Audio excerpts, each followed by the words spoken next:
Ramadan. Huda linnas wa bayinati minal huda wal furqan. Allahumma salli ala nabiyyina Muhammadin khairil anam wa ala alihi wa ashabihi ya nabiul ulumi wal hikam. Amma ba'du fa ya ibadallah, usikum wa nafsi bitaqwallah wa ta'atihi la'allakum tuflihun. Qala Allah Ta'ala fi kitabihil karim wa huwa asdaqul qailin. A'udzu billahi minasy syaithanir rajim. Bismillahirrahmanirrahim. Ya ayyuhalladzina amanu in tattaqullaha yaj'al lakum furqana wa yukaffir 'ankum sayyi'atikum wa yaghfir lakum wallahu dzul fadlil 'adzim. Shadaqallahul 'adzim. Jamaah sholat Jumat yang dirahmati Allah, alhamdulillah kita bersyukur kepada Allah. Berkat izin dan irodahnya kita masih diberikan kesempatan oleh Allah untuk menikmati indahnya Ramadan tahun ini. Kita berdoa kepada Allah, semoga Ramadan tahun ini bukanlah Ramadan yang terakhir dalam hidup kita. Semoga kita akan berjumpa dengan Ramadan-Ramadan berikutnya. Amin ya Allah ya Rabbal Alamin. Salawat beserta salam sama-sama kita sampaikan kepada uswah dan qudwah kita, panutan abadi kita, Rasulullah Muhammad sallallahu alaihi wasallam. Semoga kita termasuk umat yang mencintai Nabi, dan mudah-mudahan Nabi mencintai kita. Amin ya Rabbal Alamin. Selaku khatib berwasiat khususnya kepada diri sendiri dan umumnya kepada kita semua. Mari sama-sama kita selalu berusaha untuk meningkatkan kalau iman dan takwa kita baik. Kalau ibadah kita baik kepada Allah, pasti kita juga akan baik dalam menjalani proses-proses kehidupan kita. Seseorang kalau iman dan takwanya baik, kalau seseorang ibadahnya baik kepada Allah, pasti orang tersebut akan mudah ikhlas dalam menjalani kehidupannya. Dan ciri-ciri orang yang ikhlas itu tidak mudah panik, tidak mudah cemas, tidak dihantui ketakutan dalam menghadapi hidup. Ngapain orang yang beriman harus takut menghadapi hidup? Hidup sudah diatur oleh Allah.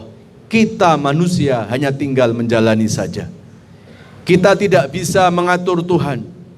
Kita tidak bisa memaksa Allah untuk mengikuti kemauan kita.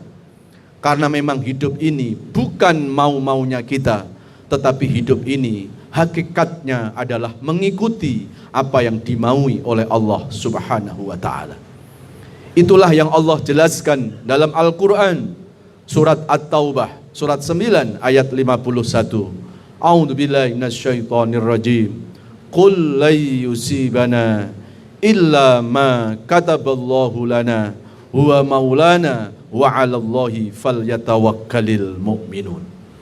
Katakan wahai Rasul, tidak ada sesuatu yang menimpa diri kita, tidak ada sesuatu yang terjadi dalam hidup ini kecuali sesuatu itu telah diskenariokan, telah ditetapkan oleh Allah.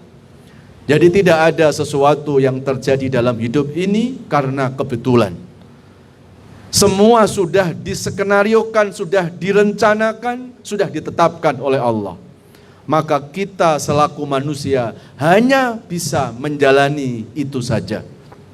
Wa 'alallahi falyatawakkalul mu'minun, dan kepada Allah lah orang-orang yang beriman itu akan selalu berserah diri.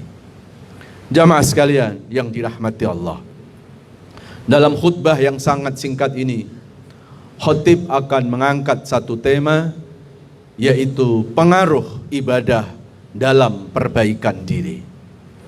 Jamaah sekalian yang dirahmati Allah, kalau kita buka di dalam Al-Quran, surat Al-Baqarah. Surat kedua ayat yang ke-21. Maka di sana Allah menjelaskan tujuan dari kita diperintahkan ibadah oleh Allah. A'udzubillahi minasyaitonirrajim. Ya ayyuhan nasu u'budu rabbakumul ladzi khalaqakum walladzina min qablikum la'allakum tattaqun. Wahai manusia, ibadahilah Allah yang menciptakan manusia, dan tujuan ibadah adalah la'allakum tattaqun, agar ibadah itu membawa efek dalam ketakwaan, dalam perbaikan diri kita.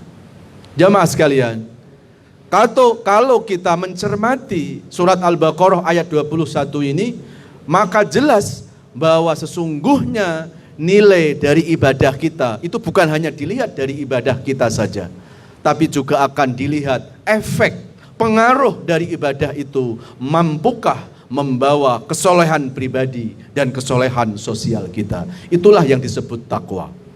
Saya ambil contoh, kita sudah melaksanakan sholat, maka nilai sholat kita itu bukan hanya dilihat berapa lama sudah sholat, bukan dilihat berapa lama sujudnya, bukan dilihat berapa panjang surat yang kita baca dalam setiap rakaatnya, tetapi nilai sholat kita juga akan dilihat efek dari sholat itu mampukah membawa perbaikan diri kita. Maka kita kalau kepingin tahu nilai dari ibadah sholat kita, lihat sebelum dan setelah sholat, adakah perubahan diri kita. Kalau sholat yang kita lakukan kok tidak membawa perubahan diri kita, sebelum sholat kita masih senang maksiat, namun setelah sholat tetap sama saja, jangan-jangan kita menjalankan sholat hanya sebatas menggugurkan kewajiban saja. Kalau kata Rasulullah Sallallahu Alaihi Wasallam, ada yang sholat tetapi baru fisiknya, namun belum hatinya. Jangan sampai sholat yang kita lakukan seperti itu, jamaah sekalian. Kalau kita buka dalam surat Al-Ankabut, surat 29, ayat yang ke-45, di sana Allah menjelaskan, A'udzubillahi minasyaitonirrajim. Utslu ma ukhiya ilaika minal kitabi wa aqimis shalah. Innas sholata tanha 'anil fahsya'i wal munkar wa la dzikrullahi akbar wallahu ya'lamu ma tasna'un. Bacalah Al-Quran dan dirikanlah sholat. Sesungguhnya sholat yang baik itu, ya, kita bisa lihat di ayat ini, sholat yang baik, sholat yang berkualitas adalah tanha anil fahsya wal munkar, yaitu sholat yang membawa efek, yang mampu mencegah dosa-dosa kita.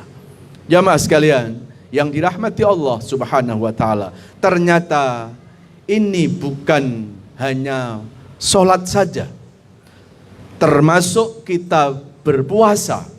Maka puasa kita bukan hanya dilihat dalam 1 bulan Ramadan itu saja, tetapi puasa kita apakah sudah membawa nilai atau belum, itu juga indikatornya akan dilihat, mampukah puasa itu membawa pengaruh dalam perbaikan diri kita.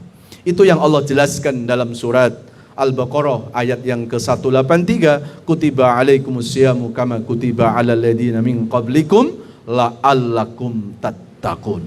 Diperintahkan kita berpuasa, sesungguhnya bukan hanya untuk puasa, tapi tujuan Allah menurunkan perintah puasa agar puasa kita membawa takwa. Maka jamaah sekalian yang dirahmati Allah, jangan kita melakukan puasa hanya sekedar menggugurkan kewajiban.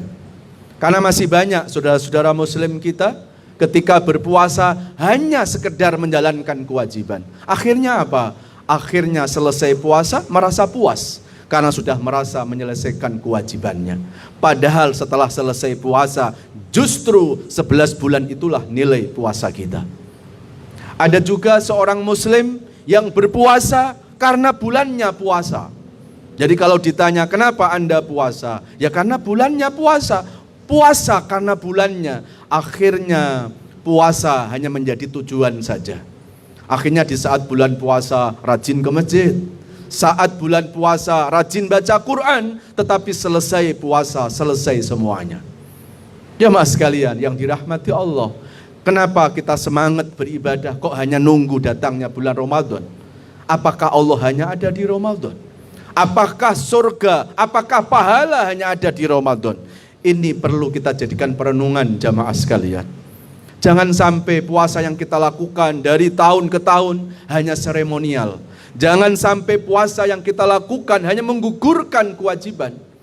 Karena puasa itu bukan untuk puasa, tetapi puasa sejatinya adalah untuk takwa kepada Allah Subhanahu wa ta'ala. Maka saya lebih setuju kalau ada orang bertanya sama kita, kenapa kita berpuasa Ramadan? Sebaiknya jawabannya jangan jawaban yang normatif, jangan karena kewajiban, jangan. Tetapi jawablah, kenapa saya berpuasa? Karena saya kepingin jadi orang yang lebih baik. Jadi targetnya jelas. Kalau di saat Ramadan kita rajin ke masjid, nggak ada alasan. Selesai Ramadan nggak ke masjid. Kalau saat Ramadan ke masjid, selesai Ramadan, selesai nggak ke masjid, lalu di mana la'alakum tatakunnya? Lalu di mana peningkatan kebaikan kita? Kenapa kita baik hanya di bulan Ramadan? Padahal Allah ada di kapan saja dan di waktu kapan saja juga. Jamaah sekalian, maka sebaiknya semua ibadah kita fokuskan karena takwa. Kita fokuskan ibadah kita betul-betul karena mencari ridha Allah. Jangan hanya sekedar mencari pahala. Jangan hanya sekedar mencari surga. Pahala dan surga seharusnya kita jadikan motivasi saja, penyemangat saja. Tapi jangan ibadah kita itu karena mencari pahala dan surga. Kalau ibadah kita hanya sekedar mencari pahala, maka biasanya ibadah itu akan hitung-hitungan. Dan kalau sudah hitung-hitungan, biasanya transaksional.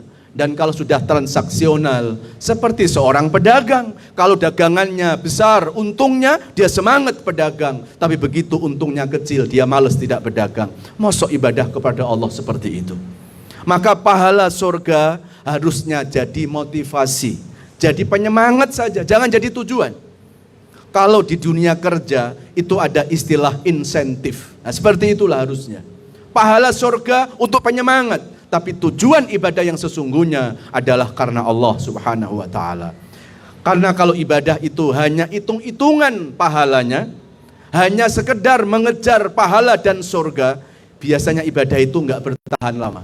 Maka kita lihat saat Ramadan masjid penuh, selesai Ramadan selesai semuanya.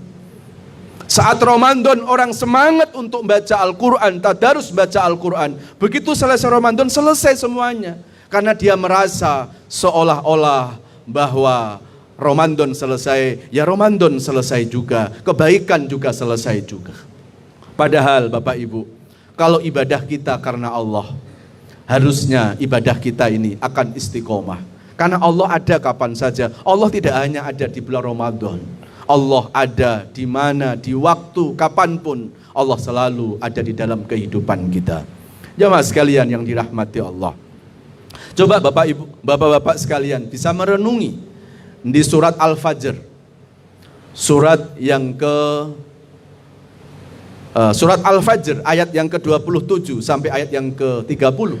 Allah berfirman, "Ya ayyatuhan nafsul mutmainnah, irji'i ila rabbiki radiyatan mardiyah, fadkhuli fi ibadi wadkhuli jannati." Wahai jiwa-jiwa yang tenang, irji'i ila rabbiki, kembalilah kepada Tuhanmu, radiyatan, yang nanti mendapat ridho dan Allah pun meridhoinya. Fadkhuli fi ibadi, masuklah ke dalam golongan hambaku, dan yang terakhir masuklah ke dalam surgaku. Coba dilihat ayat ini. Yang dipanggil oleh Allah saat masuk surga adalah orang-orang yang mendapat ridho Allah, Pak. Jadi seseorang masuk surga ternyata bukan karena amalnya. Seseorang masuk surga bukan karena ibadahnya. Dan saat Rasulullah menyampaikan itu, para sahabat bertanya kepada Rasul, "Ya Rasulullah, apakah itu termasuk engkau? Bahwa engkau juga masuk surga bukan karena amalmu?" Maka Nabi menjawab, "Na'am, ma dakhaltul jannah illa biridho wa birahmatillah." Aku pun masuk surga karena rahmat dan ridho Allah. Maka jangan kita ibadah yang kita kejar-kejar itu hanya pahala, hanya surga. Saya kadang-kadang berpikir, kalau orang ibadah yang dikejar hanya pahala, yang dikejar hanya surga, gimana kalau suatu saat Allah mengumumkan nggak ada surga lagi, nggak ada neraka lagi? Apakah kita harus berhenti ibadah? Saya yakin kalau orang beribadah hanya mengejar pahala dan mengejar surga, begitu Allah umumkan surga nggak ada lagi, neraka nggak ada lagi, pasti orang yang ibadahnya mengejar pahala dan surga, dia akan bilang yes, dia akan berhenti ibadah. Padahal Allah itu ada, Allah abadi.